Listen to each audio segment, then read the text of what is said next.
Bem-vindo! Seja muito bem-vindo a este lugar de quietude e contemplação. Se você chegou até aqui, talvez esteja buscando um momento de paz, um respiro suave entre os ruídos do dia, ou simplesmente a companhia de uma história que atravessa milênios para chegar até os seus ouvidos. Qualquer que seja o motivo, fico feliz que você esteja aqui. Acomode-se com calma. Deixe os ombros descerem um pouco. Respire fundo, devagar, e permita que o peso do mundo cotidiano se dissolva, pelo menos por agora, enquanto embarcamos juntos em uma jornada muito especial. Hoje vamos percorrer um dos caminhos mais antigos que a mente humana já traçou. Vamos visitar um tempo que não é exatamente um tempo, um lugar que não é exatamente um lugar, e vamos ouvir a história de como tudo aquilo que existe um dia emergiu do silêncio absoluto, das águas eternas e da escuridão primordial. Esta é a história do nascimento do mundo segundo os antigos egípcios, uma das civilizações mais ricas, profundas e duradouras que a humanidade já conheceu. Antes de começarmos, se esta história tocar o seu coração da forma que acredito que vai tocar, considere curtir este vídeo e se inscrever no canal. Isso nos ajuda a continuar trazendo histórias como essa, narrativas que atravessam o tempo e chegam até você com toda a sua beleza e calma. Agora, sem mais demoras, vamos juntos às margens desse rio que nunca teve começo. Feche os olhos por um instante, se quiser. Imagine que você está flutuando. Não há chão sob seus pés, não há céu acima da sua cabeça, não há horizonte à frente nem atrás. Não há luz, não há sombra, porque sombra pressupõe luz e aqui não existe nenhuma das duas. Não há som, não há silêncio como nós o entendemos, porque silêncio é a ausência de som e aqui, simplesmente, o conceito de som ainda não nasceu. Não há frio nem calor, não há vento, não há textura, não há cheiro. Não há nada. E no entanto, há algo. Há uma presença. Uma imensidão. Uma espera que não sabe que é espera. Uma potencialidade tão vasta, tão profunda, tão completa em si mesma, que não precisa de nada mais para existir. Os antigos egípcios chamavam isso de Num. E Num não era simplesmente a escuridão ou o vazio. Num era as águas primordiais, um oceano infinito e imóvel que existia antes de qualquer coisa, que continha em si mesmo tudo que um dia seria, sem que nada disso ainda fosse. Pense por um momento no que isso significa. Um oceano que não molha, porque não há nada a ser molhado. Uma água que não flui, porque não há direção para onde fluir. Uma profundeza que não tem fundo, porque não há superfície da qual medir a profundidade. Não era tudo isso e era, ao mesmo tempo, a semente de tudo o que ainda não havia acontecido. Os sacerdotes e escribas do Egito Antigo, aqueles homens e mulheres de mente extraordinariamente aguçada que passavam décadas estudando o mundo invisível, descreviam Num com uma reverência quase sussurrada. Num era sagrado não porque fosse glorioso ou poderoso no sentido que nós associamos a essas palavras, mas porque era o começo antes do começo. Era o útero do universo, quente e escuro e cheio de possibilidades que ainda não tinham forma. E nessas águas, havia uma quietude que vai além de qualquer quietude que você já tenha experimentado. Imagine a quietude mais profunda que você já sentiu. Talvez tenha sido em uma noite de inverno, quando a neve cobre tudo e abafa os sons do mundo. Talvez tenha sido em um momento de meditação profunda, quando os pensamentos finalmente se calam e resta apenas uma consciência pura e serena. Agora multiplique essa quietude por tudo, por cada segundo que já passou e cada segundo que ainda vai passar, e você começará a ter uma noção, ainda que muito distante, do que era Num. Nas águas de Num não havia passado porque ainda não havia tempo. Não havia futuro pelo mesmo motivo. Havia apenas o presente eterno de uma existência que ainda não sabia que era existência. E nesse presente eterno, algo esperava. Não com impaciência, não com ansiedade, mas com a paciência perfeita de quem é feito da própria substância do qual o tempo ainda seria tecido. Às vezes, quando tento imaginar Num com toda a seriedade que essa imagem merece, penso no fundo do oceano mais profundo que existe na Terra, aquelas fossas abissais onde a pressão é tão grande e a escuridão é tão completa que o ser humano nunca conseguiu visitar diretamente, apenas enviar máquinas que transmitem imagens parciais e imprecisas. E mesmo esse lugar, aquele lugar que parece o extremo do inacessível e do obscuro, ainda tem luz, ainda tem temperatura, ainda tem movimento, ainda tem o tempo correndo em seus processos lentos e silenciosos. Não era mais profundo do que isso. Não era mais quieto, mais completo, mais absolutamente ainda do que qualquer coisa que a imaginação humana consiga construir a partir do que conhece. E mesmo assim, dentro de Num, havia algo. Esse algo era uma consciência. Uma centelha de ser que os egípcios chamavam por muitos nomes, dependendo da época, da região, da tradição específica do templo ou da cidade. Às vezes era chamado de Atum, o Deus primordial, o que se completou a si mesmo, o que existia antes de qualquer divisão ou diferença. Às vezes era entendido como Ra, o princípio solar que ainda não havia se manifestado como luz, que era pura potência antes de se tornar brilho. E em algumas das tradições mais antigas e mais poéticas, esse ser primordial era simplesmente descrito como aquele que estava acordado dentro de Num, flutuando nas águas escuras e eternas, sonhando com tudo o que ainda não havia sido criado. Imagine isso. Uma consciência única no universo inteiro, não porque todas as outras consciências estivessem dormindo ou ausentes, mas porque ainda não havia outras. Apenas esse ser único, completo, perfeito em sua solidão, que não era solidão porque solidão pressupõe a memória de companhia. Apenas ser. Apenas existir. Apenas ser a única coisa que era. Havia em Atum, nesse ser que existia antes de qualquer coisa, uma completude que os egípcios descreviam de forma muito particular. Ele não era um Deus incompleto esperando que a criação o completasse. Era um Deus que já era inteiro, já era pleno, que carregava dentro de si todos os opostos reconciliados antes que os opostos existissem como opostos. Era masculino e feminino ao mesmo tempo, porque antes da criação não havia distinção entre os gêneros. Era luz e escuridão ao mesmo tempo, porque antes do primeiro raio de luz, a escuridão não sabia que era escuridão, não havia contraste que a definisse. Era movimento e imobilidade ao mesmo tempo, porque o movimento só tem sentido em relação a algo que está parado. Essa completude de Atum era, segundo os egípcios, a razão pela qual a criação foi possível. Apenas um ser que já continha tudo em si mesmo poderia criar tudo. Não porque criou do nada, no sentido que às vezes entendemos essa expressão, mas porque desdobrou de si mesmo tudo que havia de ser, como uma flor que contém suas próprias pétalas dobradas dentro do botão muito antes de abrir.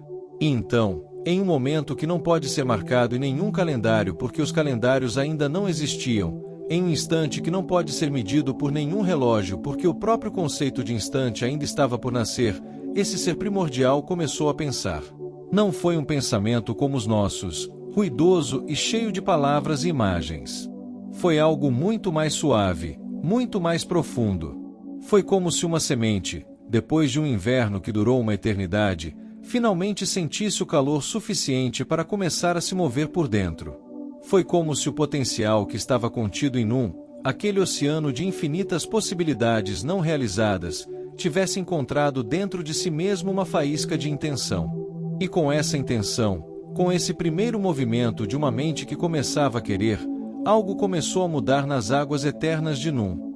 A mudança era pequena, impossivelmente pequena, de um ponto de vista humano. Não havia nada a observá-la, ninguém para notar a diferença entre o antes e o depois. E no entanto, ela era real. Ela era o primeiro evento de uma história que ainda não tinha nome porque a própria palavra história ainda precisaria esperar para existir. As águas começaram a se mover. Não bruscamente, não com turbulência ou agitação, mas com a suavidade de uma respiração, com a delicadeza de algo que acorda devagar, sem pressa, como se soubesse que tem todo o tempo do mundo porque, afinal, é exatamente disso que é feito. Havia uma certa inevitabilidade nesse movimento, uma sensação de que aquilo que estava acontecendo não era uma surpresa nem mesmo para as próprias águas de Num. Era como se Num soubesse, desde sempre, que este momento chegaria. Que toda aquela imobilidade eterna não era imobilidade por natureza, mas imobilidade por escolha, ou talvez imobilidade por espera, o silêncio antes da música que torna a música possível. E então, das profundezas dessas águas que finalmente começavam a se mover, algo emergiu. Um monte. Uma colina de terra que simplesmente apareceu no meio das águas eternas, emergindo das profundezas como uma ilha que não sabia que estava esperando. Os egípcios tinham um nome para isso também, Bemben.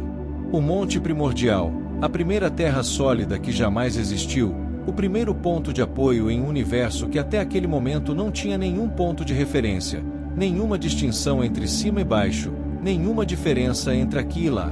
Pense na importância de um monte de terra para uma civilização que vivia às margens do Nilo. O rio inundava, as águas cobriam os campos, e então, lentamente, à medida que a cheia recuava, a terra começava a reaparecer. Primeiro um pontinho escuro acima da superfície da água, depois um pouco mais, depois um pouco mais ainda, até que a terra estava de volta, fértil e pronta para receber as sementes. Para os egípcios, essa cena anual não era apenas agricultura, era uma repetição sagrada do ato original de criação. Cada vez que a terra emergia das águas do Nilo, ela reencenava o momento em que o Monte Bemben emergiu das águas de Num. Há uma poesia extraordinária nessa visão.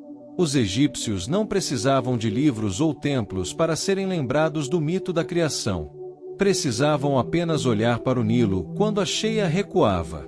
O cosmos se revelava a eles todos os anos, com a pontualidade das estações e a fidelidade da natureza que se repete em seus ciclos, criando e recriando o mundo a cada novo ano agrícola. A inundação era Num. A terra que reaparecia era Bemben. O sol que brilhava sobre os novos campos era Ra fazendo sua jornada. O verde que brotava do solo era vida voltando porque sempre volta, porque é essa sua natureza. É por isso que os egípcios não eram um povo ansioso sobre o fim do mundo. Para eles, o fim e o começo eram partes do mesmo ciclo, tão naturais e tão certos quanto o sol que se põe no oeste e nasce no leste. O mundo poderia sempre ser recriado porque as suas condições fundamentais, as águas de Num, a terra de Bemben, o calor criador de Ra, ainda estavam ali. Sempre estiveram. Sempre estariam. E sobre esse monte, sobre essa primeira terra que havia encontrado o caminho de volta à existência depois de uma eternidade submersa, estava Tum. Ou estava Ra. Ou estava o ser primordial com todos os seus nomes e todas as suas faces, porque os egípcios entendiam que a divindade é multifacetada, que o sagrado se manifesta de muitas formas ao mesmo tempo sem deixar de ser uma coisa só. O ser que estava sobre o monte era único e era múltiplo, era singular e era soma de todas as possibilidades, era o Criador e era, ao mesmo tempo, o material do qual a criação seria feita. E esse ser, parado sobre o primeiro pedaço de terra que jamais existiu, cercado por todas as direções pelas águas silenciosas de Num, tomou uma decisão. Ele decidiu criar. Não porque precisasse. Não porque estivesse sozinho e sentisse falta de companhia, porque para sentir falta de companhia seria preciso ter memória de companhia, e não havia nenhuma memória antes desse momento. Não porque fosse incompleto ou insatisfeito, mas por uma razão que os egípcios descreviam com uma beleza extraordinária. Ele criou porque era sua natureza criar. Porque dentro de Num, dentro daquele oceano eterno de potencial, havia semente de tudo, e essa semente queria florescer. Havia um desejo no coração do cosmos de se conhecer a si mesmo, de explorar suas próprias possibilidades, de se desdobrar em formas e cores e sons e movimentos que ainda não existiam mas que estavam esperando, pacientemente, a sua hora. Há uma tradição egípcia que descreve Atum parado sobre Bemben, olhando para as águas de Num ao seu redor, e sentindo algo que poderia ser descrito como a sensação de ser o primeiro, de ser o único, de carregar dentro de si toda a riqueza de um cosmos que ainda não havia se manifestado, e de querer, com um desejo sereno e profundo que não tinha urgência mas tinha certeza, que toda essa riqueza encontrasse forma. E assim, da mais pura solidão, do silêncio mais absoluto que você pode imaginar, veio a primeira palavra. A primeira expressão. O primeiro ato criativo de um universo que estava prestes a descobrir o que era capaz de fazer. Atum, o Deus primordial, respirou. E nesse sopro, Nessa primeira exalação de um ser que havia existido em silêncio por uma eternidade, nasceram dois filhos. O primeiro era Shu, e Shu era o ar. Não o ar como nós o conhecemos, cheio de partículas e moléculas e gases que a ciência moderna pode medir e analisar. Shu era o princípio do ar, a ideia do ar, o espaço que se abre entre duas coisas para que elas possam existir como duas coisas separadas em vez de uma massa indiferenciada. Shu era a separação, o intervalo, o sopro que dá vida porque cria a possibilidade de distinção. Sem Shu, tudo seria uma coisa só, grudada em si mesma, sem limites, sem definição, sem forma. Pense em como o ar funciona no mundo que conhecemos. O ar é o que permite que os pássaros voem, mas também é o que permite que os sons viajem de uma boca a um ouvido. O ar é o que a flor precisa para liberar seu perfume e o que o nariz precisa para sentir esse perfume. O ar é o que existe entre você e a pessoa mais próxima de você, o espaço que ao mesmo tempo separa e conecta, que ao mesmo tempo define onde uma coisa termina e outra começa e ao mesmo tempo permite que as duas se comuniquem, se afetem e se reconheçam. Essa é a essência de Shu. Não apenas o gás que preenche os pulmões, mas o princípio de distinção que torna possível a existência de coisas separadas. Sem Shu, o universo seria num para sempre, uma massa indiferenciada de potencial que nunca se tornaria real porque nunca se tornaria diferenciado. O segundo filho era Tefnut, e Tefnut era a umidade. Se Shu era o espaço e a distinção, Tefnut era o elemento que conecta, que flui entre as distinções, que torna a existência não apenas diferenciada mas também viva e responsiva. Tefnut era a umidade que permite que as sementes germinem, que os corpos funcionem, que o mundo não se parta em pedaços secos e quebradiços. Ela era o princípio da continuidade, da fluidez, da capacidade que o universo tem de manter sua coesão mesmo enquanto se divide em partes cada vez mais distintas. Tefnut era a chuva que nutre e a lágrima que expressa, a seiva que sobe pelo interior da planta e o sangue que corre pelas veias de cada ser vivo. Era o elo que mantém o mundo junto mesmo quando o mundo está em constante movimento e transformação. Sem Tefnut, as distinções criadas por Shu se tornariam rígidas demais, separações permanentes que nunca poderiam ser atravessadas, coisas que existiriam sozinhas para sempre sem nunca poder tocar ou afetar umas às outras. Shu e Tefnut, o ar e a umidade, o espaço e a continuidade, a separação e a conexão. Dois princípios complementares, duas forças que se equilibram mutuamente, dois filhos de um único pai que havia criado não apenas seres, mas os próprios fundamentos sobre os quais todos os outros seres seriam construídos. Os egípcios frequentemente representavam Shu como um homem de pé, com os braços levantados, sustentando algo acima de si. E Tefnut era representada como uma mulher com cabeça de leoa, feroz e gentil ao mesmo tempo, capaz tanto da chuva que nutre quanto da seca que destrói. Juntos, eles formavam o primeiro par divino, os primeiros dois seres que existiam em relação um com o outro, que podiam olhar um para o outro e, ao fazer isso, criar algo que não havia existido antes, a experiência de ser reconhecido. Porque quando Shu olhava para Tefnut, e quando Tefnut olhava para Shu, cada um deles se tornava, de certa forma, mais real. A existência, percebida por outro ser, ganha uma dimensão nova, uma profundidade que a existência solitária nunca poderia ter. E nesse sentido, o ato de criar companhia era também o ato de criar a consciência de si mesmo. Shu e Tefnut, filhos do grande Atum, nascidos do sopro primordial, começaram então a explorar o mundo que era, naquele momento, apenas o Monte Bemben cercado pelas águas infinitas de Num.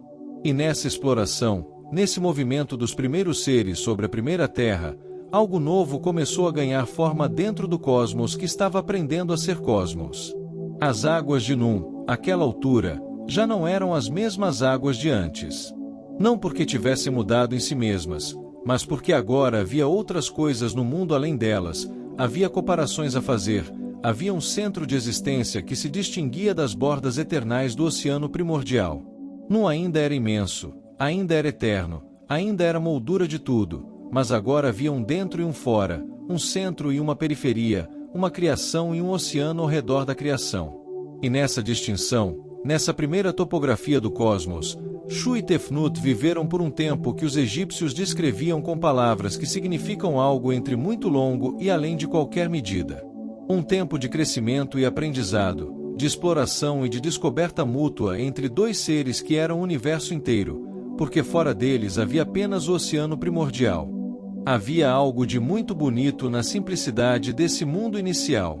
Apenas o monte, as águas, o ar, a umidade, e dois seres descobrindo o que significava existir em companhia. Antes de qualquer complicação, antes de qualquer tensão ou conflito ou drama, havia apenas isso. Dois seres, um monte de terra, as águas ao redor, e a vastidão silenciosa do espaço que ainda não havia se tornado céu. O tempo passou, embora o tempo ainda fosse uma coisa nova e frágil, ainda aprendendo a fluir com regularidade. Shu e Tefnut cresceram juntos, aprenderam juntos, existiram juntos no monte primordial enquanto as águas de Nun sussurravam ao redor deles com uma paciência que havia durado uma eternidade e estava disposta a durar outra. E então Shu e Tefnut tiveram seus próprios filhos. E esses filhos eram ainda mais extraordinários do que os pais, porque representavam algo que ainda não havia existido de maneira separada: o céu e a terra. O filho se chamava Geb, e Geb era a terra.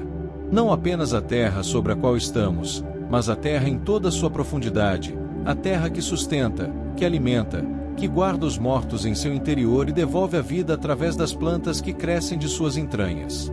Geb era o chão sob os pés, o solo entre os dedos, a rocha firme nas profundezas, a areia do deserto e o lodo fértil às margens do rio.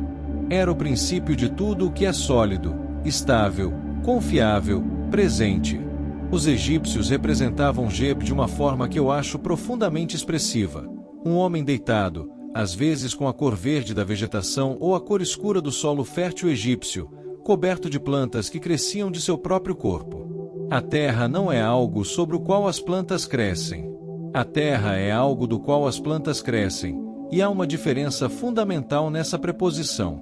Geb não era um suporte passivo para a vida. Ele era a fonte, o pai, o gerador de tudo que brotava e crescia e florescia na superfície do mundo. E a filha se chamava Nut, e Nut era o céu. Nut era tudo o que está acima, tudo que se estende, tudo que abrange. Era a abóbada do céu, a mãe das estrelas, o corpo imenso e escuro no qual o sol nasce e morre a cada dia, no qual a lua percorre seus ciclos, no qual os planetas traçam seus caminhos misteriosos. Era o princípio de tudo o que é vasto, de tudo o que abriga, de tudo o que é simultaneamente muito perto e muito distante.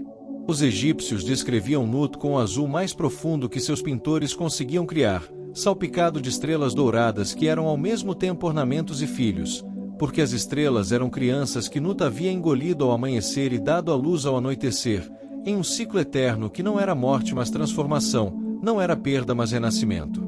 Mas havia um problema. Geb e Nut, a terra e o céu, nasceram abraçados. Completamente entrelaçados, unidos em um abraço tão completo e tão absoluto que não havia espaço entre eles, nenhum intervalo, nenhuma abertura através da qual a vida pudesse passar e se espalhar. E sem espaço entre o céu e a terra, sem a possibilidade de movimento e circulação, o universo estava completo em termos de seus componentes, mas não podia ainda ser habitado, não podia ainda acolher as inúmeras formas de vida que estavam esperando, nas profundezas de Nun, a sua vez de existir. Havia algo de muito humano nesse abraço entre Geb e Nut. Havia amor ali, um amor tão intenso e tão completo que os dois seres não conseguiam se separar, não conseguiam conceber a existência separados porque desde o primeiro instante de sua existência haviam sido uma coisa só, um par de forças complementares que se equilibravam em contato. Imagine essa cena com toda a delicadeza que ela merece. Shu, o deus do ar, se inserindo no espaço que não havia entre Geb e Nut, criando esse espaço pela sua própria presença, pela sua própria natureza. Ele empurrou Nut para cima, levantando-a com seus braços estendidos, separando-a do irmão que ela havia abraçado desde o nascimento. E ao mesmo tempo, Geb ficou abaixo, e o espaço entre eles, o espaço que Shu havia criado e que Shu em si mesmo era, tornou-se o lugar onde tudo poderia acontecer. Esse é um dos momentos mais poéticos e mais profundos de toda a mitologia egípcia, e talvez de toda a mitologia humana. A separação que cria a possibilidade. o espaço que permite a existência. A distância entre o céu e a terra que, longe de ser uma perda ou uma tristeza, é na verdade o presente mais generoso que o cosmos poderia dar a si mesmo, o espaço onde a vida pode florescer. Reto. Era um amor tão perfeito que inadvertidamente impedia o mundo de funcionar. Então Shu, o pai, o deus do ar e do espaço e da separação, fez o que era sua natureza fazer. Ele se colocou entre seus filhos. Os filhos de Shu e Tefnut, separados pela intervenção do pai, passaram por uma transformação que os egípcios descreviam com muito cuidado e muita atenção. Não foi uma separação brusca ou violenta. Shu não rasgou os dois filhos um do outro com força. Foi uma separação lenta, suave, realizada com o cuidado de um pai que entende que o que está fazendo é ao mesmo tempo uma perda para os filhos e um presente para o mundo. Nut foi elevada gradualmente, seus braços se alongando, seu corpo se arqueando, suas mãos e pés se afastando do corpo de Geb enquanto ela se tornava cada vez mais vasta, cada vez mais abrangente, cada vez mais o céu que estava destinado a ser. E Geb, abaixo, se estendeu. Não mais erguido em direção à irmã amada, mas deitado, horizontal, aceitando sua nova forma com a serena dignidade da terra que se sabe necessária. Geb se tornou o plano sobre o qual tudo repousaria, a superfície horizontal que daria às criaturas futuras um lugar para andar e para construir e para plantar. Nut agora se estendia sobre tudo, seu corpo arqueado como uma ponte de estrelas de um horizonte ao outro. Suas mãos tocavam o chão a leste, seus pés tocavam o chão a oeste, e seu ventre, estendido acima de tudo, era o céu que você vê quando levanta os olhos em uma noite clara.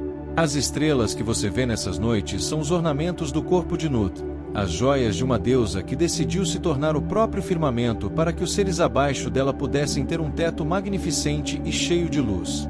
Os egípcios representavam Nut exatamente dessa forma, uma mulher de corpo alongado, arqueada sobre a terra, com estrelas pintadas em sua pele.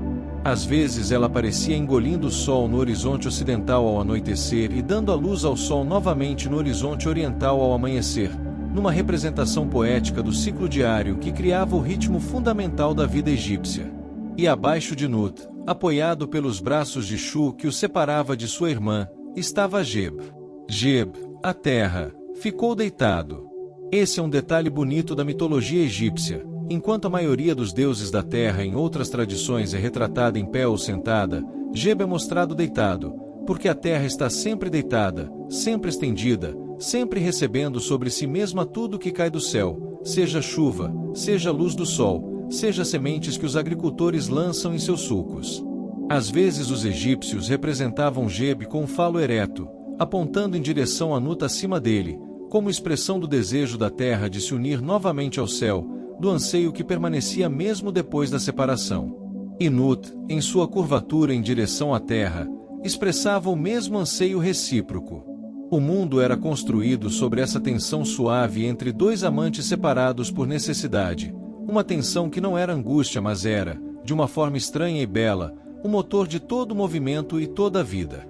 E entre Geb deitado abaixo e Nut arqueada acima, Shu permanecia de pé, os braços levantados, sustentando o céu com a força tranquila e inquebrantável do ar que existe em todo lugar ao mesmo tempo.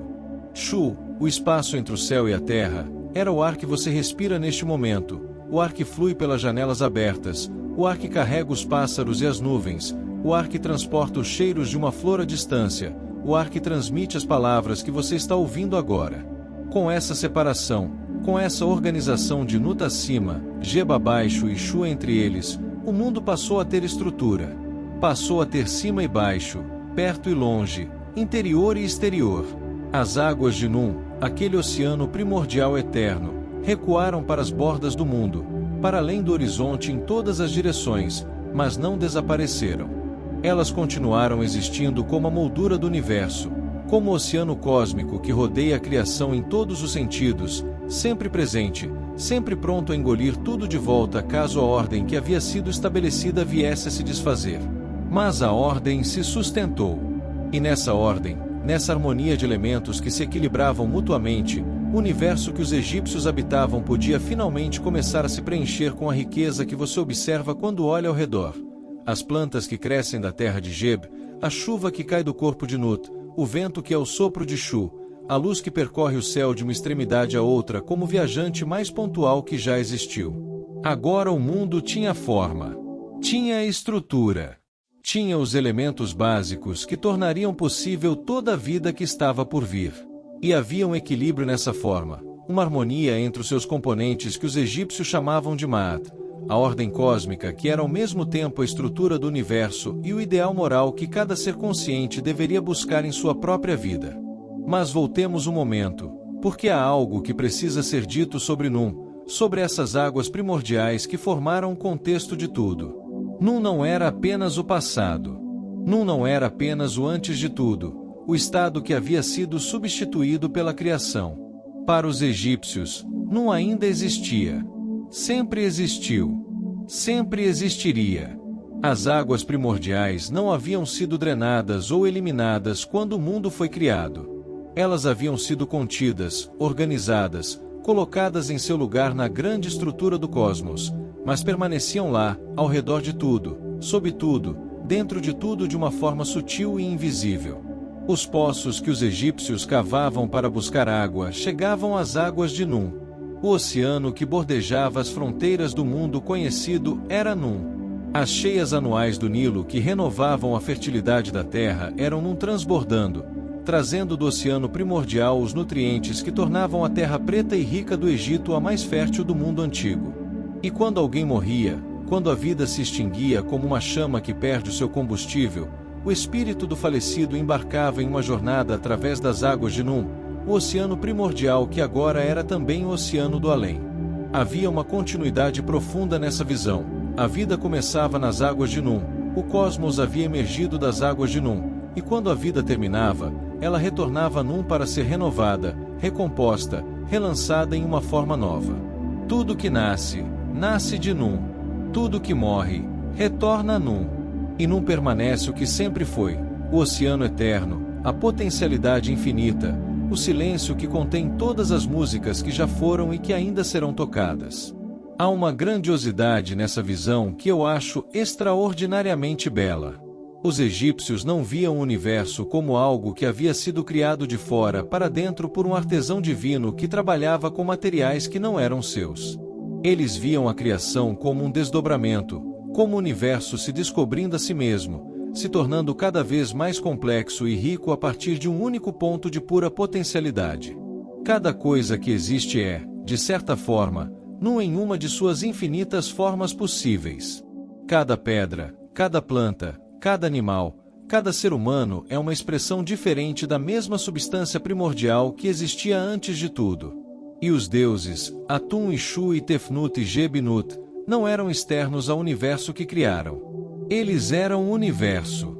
Eles eram os princípios fundamentais que fazem o universo ser o que é. O ar que você respira é Shu.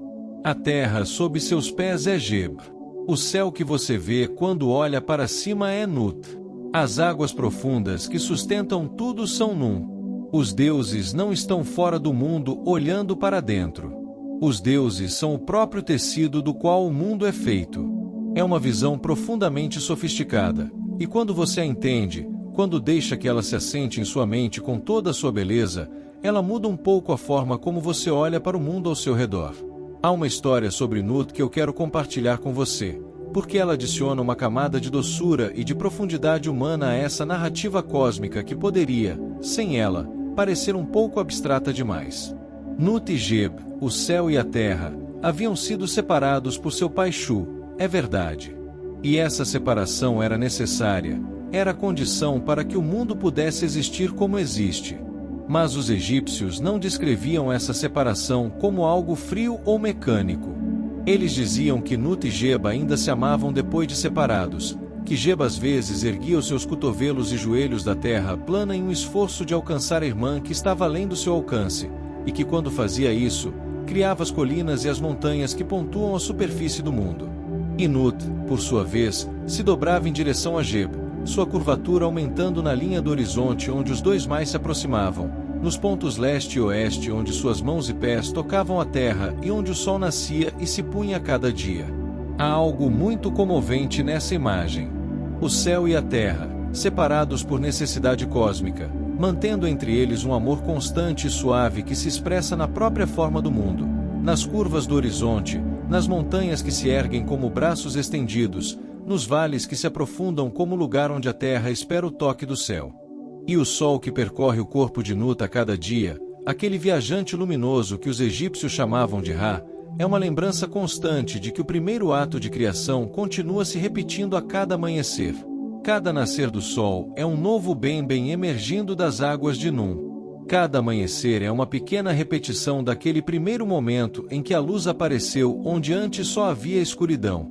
Os sacerdotes do Egito Antigo entendiam isso muito bem. Por isso, os seus rituais de templo começavam antes do amanhecer, quando o mundo ainda estava escuro e as estrelas de Nut ainda brilhavam com toda a sua intensidade.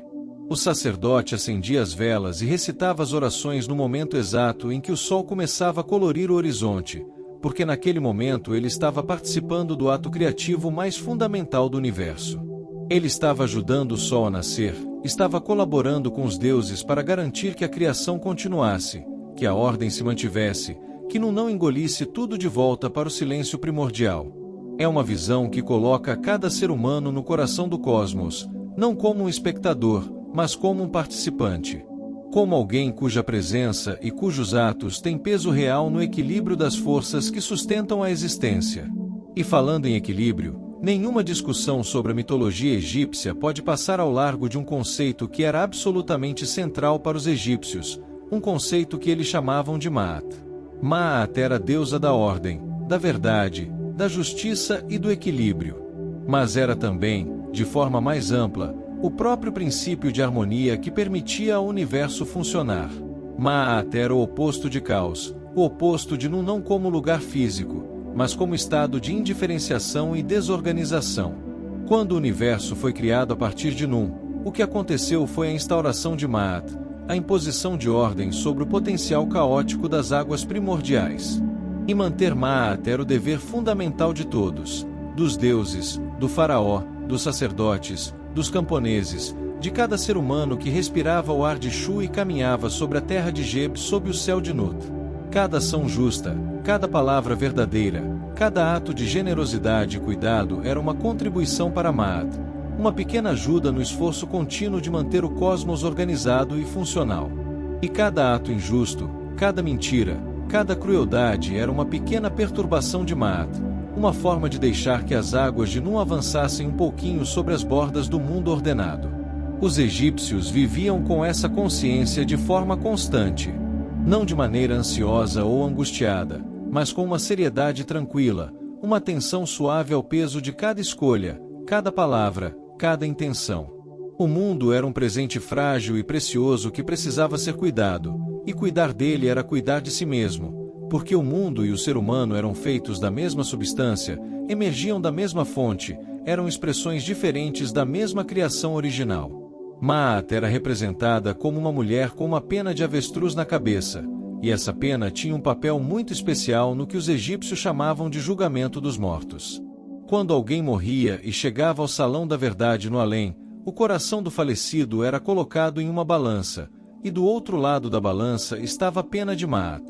Se o coração era mais pesado do que a pena, pesado com o peso das mentiras e das injustiças e das crueldades cometidas em vida, então não havia passagem para o paraíso. Mas se o coração era tão leve quanto a pena de Maat, leve porque havia sido vivido com verdade, cuidado e amor, então a alma podia continuar sua jornada em paz. Que visão extraordinária do que significa viver bem! Não a acumulação de riqueza ou poder, não a obediência mecânica a uma série de regras, mas a leveza. A leveza que vem de uma vida vivida com integridade, de uma mente que não carrega o peso das escolhas erradas, de um coração que não acumulou o sedimento pesado das mezinhas e das traições e das cruelzas que as pessoas às vezes infligem umas às outras. A leveza de Maat. A leveza que é, no fundo, a condição para uma vida que se alinha com a ordem do cosmos, com a harmonia que os deuses instauraram quando separaram o céu da terra e criaram um espaço onde a vida pode florescer. Agora, enquanto deixamos que essas imagens se assentem em sua mente, eu quero que você imagine por um momento onde estamos nessa história. Saímos das águas totalmente escuras e silenciosas de Num. Testemunhamos o Monte Bemben emergir da água, a primeira terra sólida que jamais existiu. Vimos o ser primordial criar Shu e Tefnut, o ar e a umidade, os primeiros dois seres que olharam um para o outro. Acompanhamos o nascimento de Jebinut, a terra e o céu, que nasceram abraçados e foram separados pelo Pai com ternura necessária. E agora estamos aqui, neste mundo que foi construído passo a passo a partir do nada, um mundo que tem estrutura e ordem e beleza e que carrega dentro de si a memória de tudo o que havia antes, as águas eternas que ainda existem nas bordas de tudo, esperando pacientemente como sempre esperaram. Este mundo está vivo. Está cheio de sons que não existiam antes, o vento de Shu passando entre as ervas ao longo das margens do Nilo, as aves que descobriram os ares e se lançaram neles com alegria, o farfalhar das plantas que crescem da terra de Geba em direção à luz que percorre o corpo de Nut. Este mundo está cheio de cheiros, argila úmida depois da chuva, o perfume das flores que abrem ao amanhecer, o cheiro quente e mineral do deserto que começa logo além das margens verdes do rio. Está cheio de cores, o azul profundo do céu no meio do dia, o dourado da areia, o verde intenso dos campos irrigados, o branco brilhante das estrelas no corpo escuro de Nut. E neste mundo, em algum ponto dessa história longa e rica que os egípcios continuaram tecendo por 3.000 anos com uma sofisticação e uma profundidade que ainda nos encantam, os seres humanos apareceram. Não como invasores ou estranhos, mas como parte natural do desdobramento da criação, como mais uma forma que o universo encontrou para se conhecer e se expressar. Os egípcios diziam que os seres humanos haviam nascido das lágrimas de Ra, o deus solar. Em um momento de profunda emoção, em um instante de sensibilidade que humanizava o divino de uma forma extraordinária, Ra havia chorado, e de suas lágrimas nasceram os humanos. Uma etimologia poética que dizia algo profundo sobre a visão egípcia do ser humano. Somos filhos da emoção divina, criados não por cálculo ou necessidade, mas pelo sentimento, pelo excesso de um coração que transbordou. E assim nós chegamos, nós os humanos, a este mundo que os deuses haviam construído com tanto cuidado. O chão de Geb sob nossos pés, o ar de Shu enchendo nossos pulmões, o céu de Nut acima de nós com suas estrelas e seu sol e sua lua, e por toda parte, nas profundezas do rio e do solo e do ar, a presença silenciosa e eterna de Num, o oceano primordial que não esqueceu e nunca vai esquecer que existiu antes de tudo. Há um texto egípcio antigo, inscrito em uma parede de templo que sobreviveu à erosão de milênios, que fala da sensação de caminhar pelo mundo sabendo que o mundo é sagrado. O sacerdote que caminhou até o Nilo ao amanhecer sabia que estava pisando em Geb, que o ar que entrava em seus pulmões era Shu, que a água que bebeu era, de certa forma, uma memória de Num, que o sol que o aquecia era Ra fazendo sua jornada diária pelo corpo de Nut. Nada era banal. Nada era ordinário. Cada elemento do mundo cotidiano era simultaneamente o que parecia ser e algo muito mais vasto, muito mais profundo, muito mais antigo. O mundo era transparente, de certa forma, e através de cada coisa mundana o olhar treinado e sensível conseguia ver a divindade que estava na origem e no sustento de tudo. Os templos egípcios eram construídos com essa transparência em mente. O santuário mais interno de um templo egípcio, aquele espaço pequeno e escuro no coração do edifício onde a estátua do deus residia, era projetado para reproduzir as condições primordiais de Num: escuro, quieto, comprimido, íntimo. Era um espaço onde o adorador podia se lembrar, fisicamente, visceralmente, de como tudo havia começado. Onde o peso da pedra ao redor e a escuridão do espaço se combinavam para criar a sensação de estar dentro de algo muito antigo, muito anterior, muito mais profundo do que o mundo cotidiano iluminado pelo sol. E quando o sacerdote saía desse espaço interior em direção ao pátio aberto do templo, onde o sol entrava e as pessoas circulavam, ele refazia o percurso da criação. Do escuro para o claro, do fechado para o aberto, do potencial para o manifesto. Cada visita ao templo era uma meditação sobre o nascimento do mundo, uma repetição corporal da jornada de Num até Bemben, do silêncio primordial até o rumor alegre de um cosmos vivo. Eu acho que há algo muito precioso nessa forma de ver. Não porque precisemos adotar a mitologia egípcia como nossa ou acreditar em Geb-Nut da forma como os sacerdotes antigos acreditavam, mas porque a sensibilidade que estava por trás dessa visão, a capacidade de reconhecer o sagrado no ordinário, de sentir o peso e a profundidade da existência em cada momento simples, é uma capacidade que todos nós temos e que muitas vezes esquecemos de exercitar. Quando você sair daqui, quando esta história terminar e a vida cotidiana retomar seu curso, talvez você leve um pouquinho disso com você. Talvez, em algum momento, você olhe para o céu e pense em Nut, aquela deusa magnífica que se estendeu sobre tudo para que o mundo pudesse existir. Talvez você coloque a mão na terra e pense em Geb, deitado e paciente e fértil, guardando em seu interior as sementes de tudo que ainda vai crescer. Talvez você respire fundo e sinta, por um instante breve e luminoso, a presença de Shu no ar que enche seus pulmões. E talvez você pense, por um momento, nas águas de Nun, naquele oceano eterno e silencioso que existia antes de tudo e que, segundo os egípcios, ainda existe ao redor e abaixo de tudo.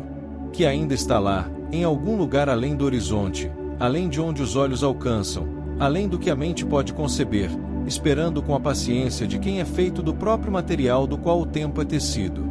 E talvez, nesse momento, você sinta uma paz muito antiga. Uma paz que não é nova porque é a mesma paz que sempre esteve ali, antes de você, antes de todos nós, antes do próprio mundo. A paz de Nun. A quietude primordial. A calma que não precisa de razão para existir porque é ela mesma a razão de tudo. Mas antes de chegar a esse lugar de paz final, deixe-me contar mais um pouco sobre os deuses que habitavam esse cosmos tão cuidadosamente construído.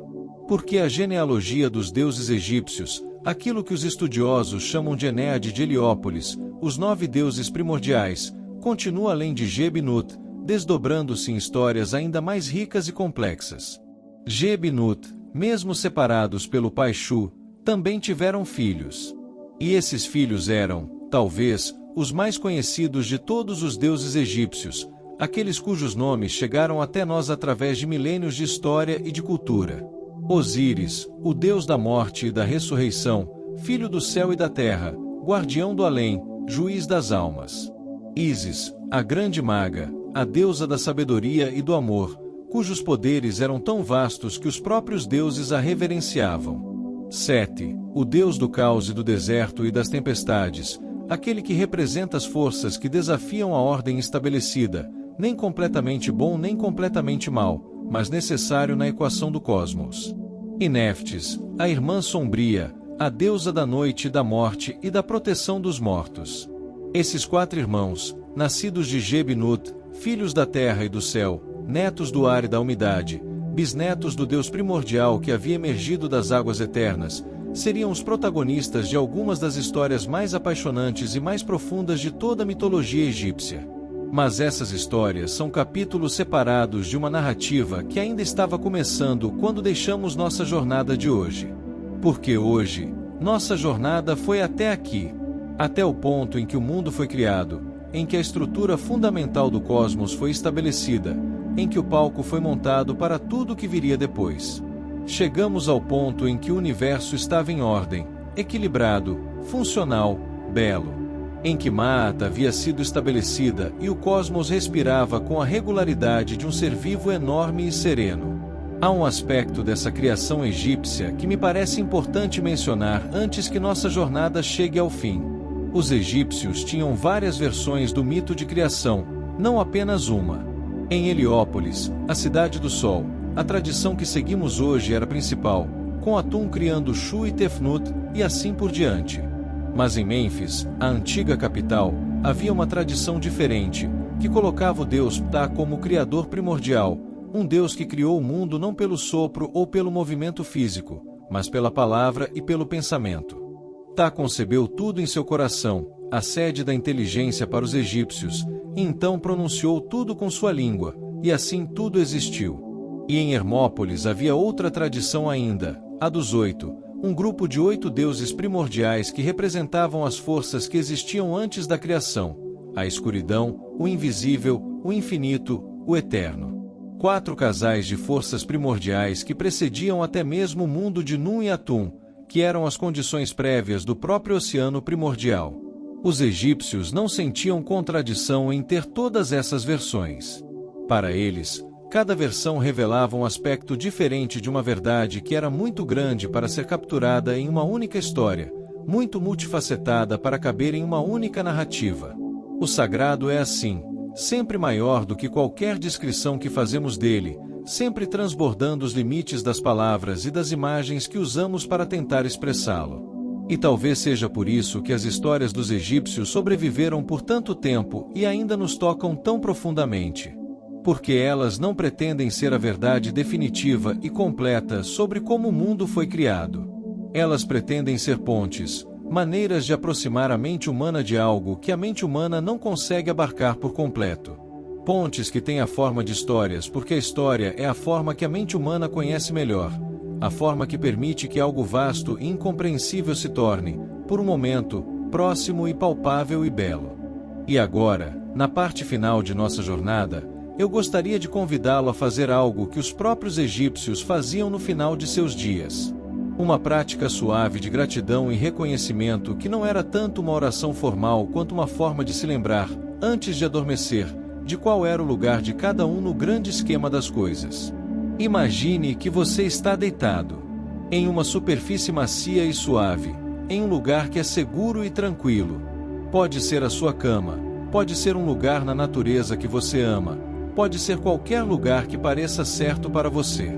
Acima de você, muito acima, além do teto ou das nuvens ou de qualquer coisa que possa estar entre você e o infinito, está Nut, aquela deusa magnífica, cujo corpo arqueado abrange tudo de horizonte a horizonte, cujas estrelas brilham na escuridão de sua pele, cujos braços e pernas tocam a terra nos 4 pontos cardinais.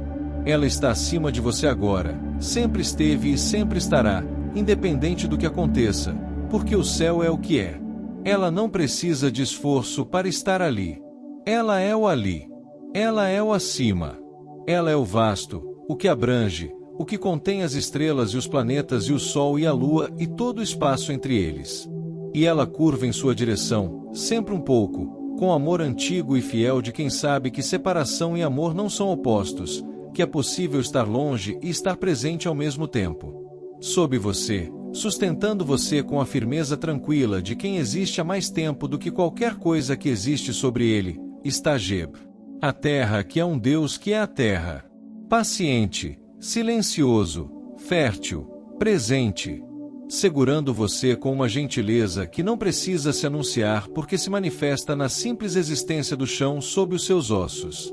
Geb não pergunta quem você é.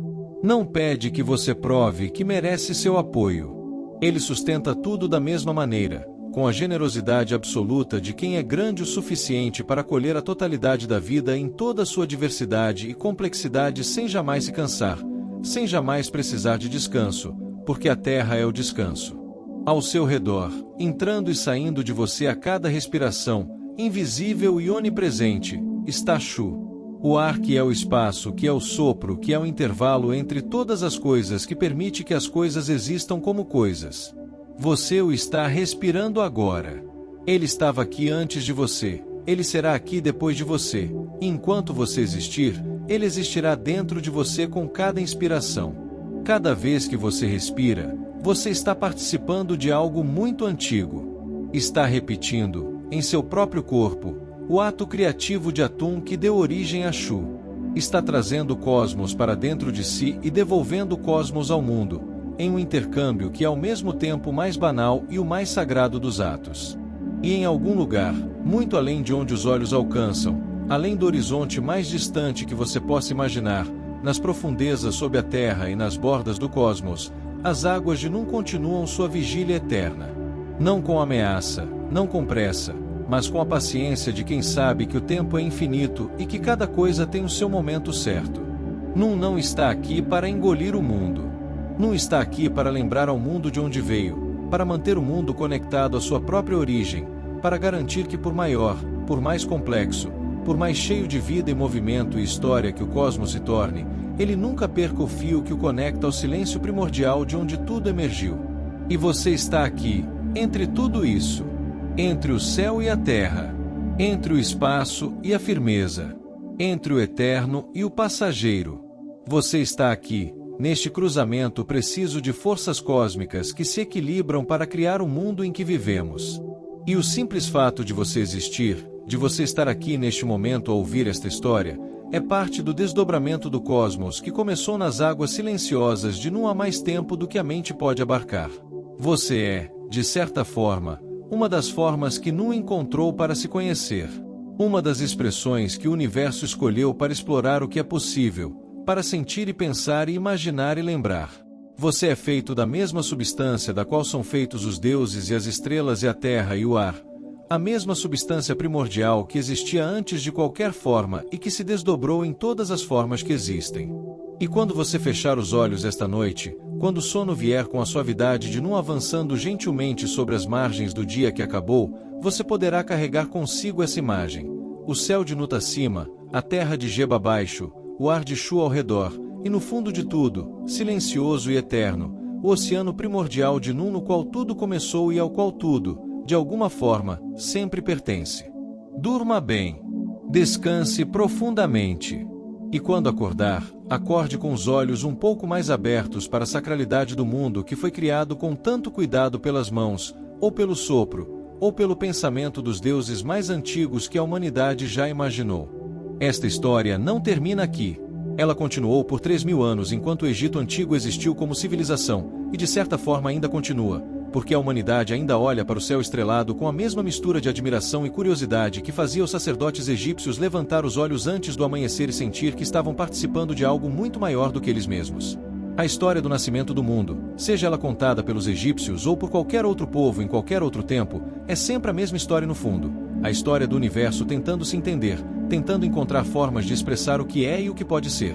É a história que você está vivendo agora, neste momento, neste corpo, neste lugar, com esses pensamentos e esses sonhos e essas perguntas que você carrega dentro de si. Você é parte desta história. Sempre foi. E assim, como a terra de Geb descansa sob o céu de Nut, como as águas de Nu repousam sob e ao redor de tudo com a calma de uma eternidade que não tem pressa, eu convido você a descansar também. A deixar que o peso do dia se dissolva lentamente, como areia que escorrega entre os dedos e volta para a terra que sempre foi o seu lugar. Respire. Deixe que o ar de Shu entre em você com gentileza e saia com a leveza de quem já fez o que precisava ser feito. E se o sono vier, deixe que venha. Porque nas profundezas do sono, diziam os egípcios, a alma navega pelas águas de Nu e retorna à fonte de tudo, bebendo da plenitude primordial antes de acordar renovada na manhã seguinte, pronta para mais um dia sob o sol que percorre o corpo eterno de Nut. Muito obrigado por ter feito esta jornada comigo hoje. Cada vez que uma história como esta é ouvida, ela ganha uma nova vida, um novo momento de existência, um novo par de ouvidos e um novo coração para habitá-la. Obrigado por ser esse coração hoje. Se esta jornada tocou algo em você, se ela trouxe um momento de paz ou de maravilha ou de conexão com algo maior, eu ficaria muito feliz se você curtir este vídeo e se inscrever no canal para que possamos continuar fazendo essas viagens juntos. Há tantas histórias esperando para ser contadas, tantos mundos para visitar, tantos momentos de beleza e profundidade que a humanidade acumulou ao longo de milênios e que estão prontos para serem compartilhados com você. Até a próxima jornada. Descanse bem. E não esqueça, o céu ainda está lá acima de você, tão vasto quanto era antes, tão silencioso quanto precisa ser, tão belo quanto o primeiro momento em que alguém levantou os olhos e percebeu que havia algo extraordinário entre a terra e as estrelas. Boa noite.